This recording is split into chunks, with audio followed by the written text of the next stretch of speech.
Welcome to the e-commerce and retail roundup. Glad to be here. These are stories that caught Greg Zakowitz's attention this week.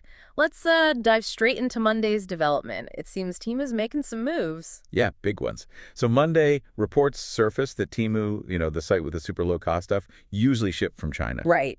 Well, they're reportedly shifting their model for the U.S. market. Shifting how? It looks like U.S. customers will mostly see products shipped from within the U.S. now by sellers based here. Ah, okay.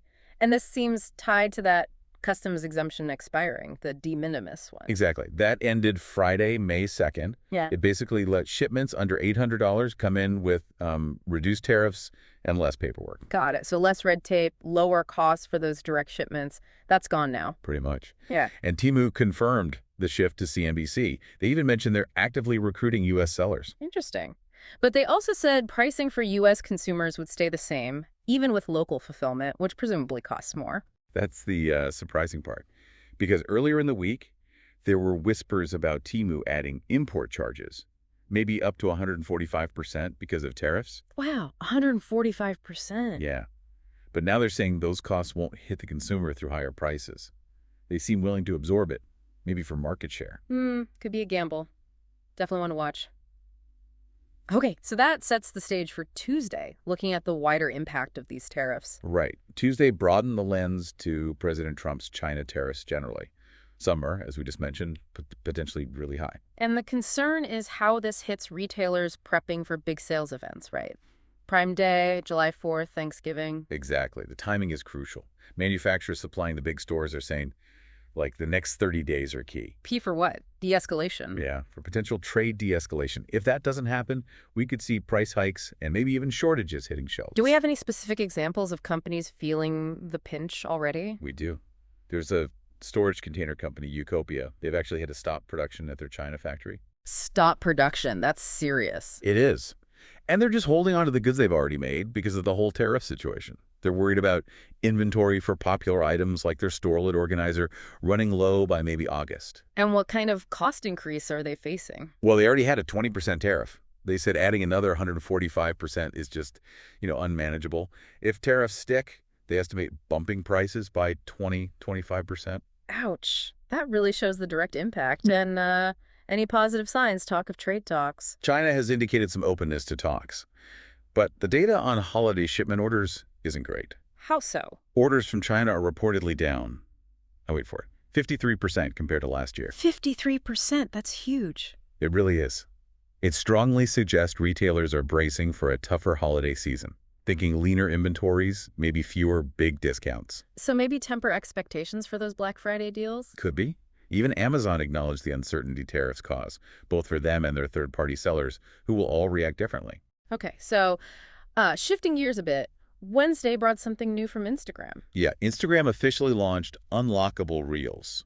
It's a feature they've been testing. Unlockable Reels, what does that mean? It lets creators share Reels, short videos, that you can only watch if you have a secret code. Ah, like a password for a video? Exactly. The Weeknd actually used it first to share a clip from his film, using the code I Can't Sing. Huh. So what's Instagram's goal with this? Just exclusivity? Pretty much. They say it's to help creators build excitement around exclusive stuff and create connections based on shared interests, people being in the know. I can see that. Is it widely available yet? Not fully rolled out, but the potential is there for businesses. Think special discounts just for past customers, maybe. Or region-specific info only people in that area can unlock. Yeah, things like that. Or even regular users sharing things more privately with just certain followers. It adds a layer. Definitely a new tool in the engagement toolbox. Okay, Thursday. Apple. Yeah. And some pretty provocative comments. You could say that. Apple's SVP of Services, Eddy Cue, was talking during that Google antitrust trial. Right. What did he say? He suggested the iPhone, the device that basically runs many people's lives, might not even be necessary in 10 years. Wow. From an Apple exec. That's bold. What's the reasoning? Artificial intelligence. He thinks AI has the potential to completely reshape the tech industry. He even compared it to the iPod. Oh, so? He pointed out that Apple essentially killed its own golden goose, the iPod, by innovating past it. His point was that massive tech shifts, like AI, can disrupt anyone, even Apple. He mentioned other giants that faded too, right? HP, Sun. Yeah, HP, Sun Microsystems, Intel. Yeah, Examples of companies whose dominance waned. It's a reminder that nothing's permanent in tech. true. Did he talk about what might replace the smartphone? Because those AI gadgets we've seen so far haven't really taken off. He acknowledged that, yeah. Gems haven't quite worked yet. Huh. But he hinted Apple is exploring its own AI solutions. Maybe things involving smartwatches, smart glasses, different ways to interact. So the interface could change dramatically. Definitely food for thought. Okay, let's wrap the week with Friday and back to those tariffs. Any movement? Well, a potential signal.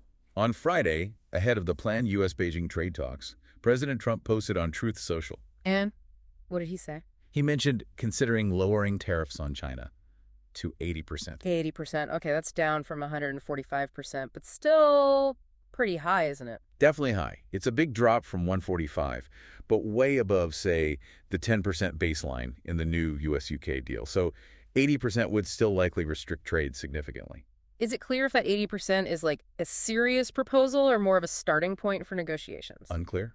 Could be a target, could be an opening bid for the talks in Switzerland. We don't know yet. What's the official U.S. goal for those talks? The U.S. trade representative said the goal is to create stability, basically find some common ground to build on for future agreements. Stability sounds good, especially given that huge drop in shipments we talked about earlier.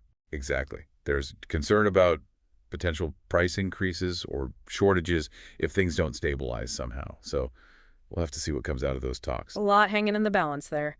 Right, let's finish with our bonus story. Amazon's moving into pet prescriptions. That's right. Amazon is expanding its pharmacy business. They've partnered with a company called VetSource. Okay, and what does that mean for pet owners? It means they can now buy hundreds of prescription pet medications directly through Amazon in the U.S.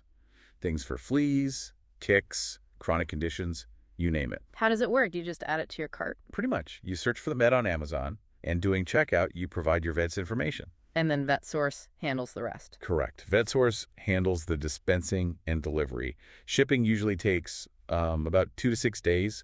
For the first order, they'll contact your vet to get approval. But refills might be easier if the prescription is already on file. Yeah, refills with an active prescription might not need that extra vet contact each time. Sounds like convenience is the big selling point, just like with their human pharmacy. Order pet meds with your other Amazon stuff. Exactly. Especially helpful for people with mobility issues or maybe living in rural areas far from a vet or pharmacy. And it puts them more in line with competitors like Walmart, right? Didn't they start something similar? They did. Walmart launched a pet RX service back in 2019. So Amazon's catching up or maybe expanding the market. And these are all FDA-approved meds. Yes, all FDA approved. And Amazon says they plan to add more medications over time. It's another example of retail blurring lines into specialized services. Absolutely. Well, that wraps up our e-commerce and retail roundup for this week. A lot happening with trade, tech, social media. It never stops, does it? The interplay between global economics, tech innovation, and how we all shop just keeps evolving. For more insights into this ever-evolving world, you should definitely follow Greg Zakowicz on LinkedIn and Blue Sky.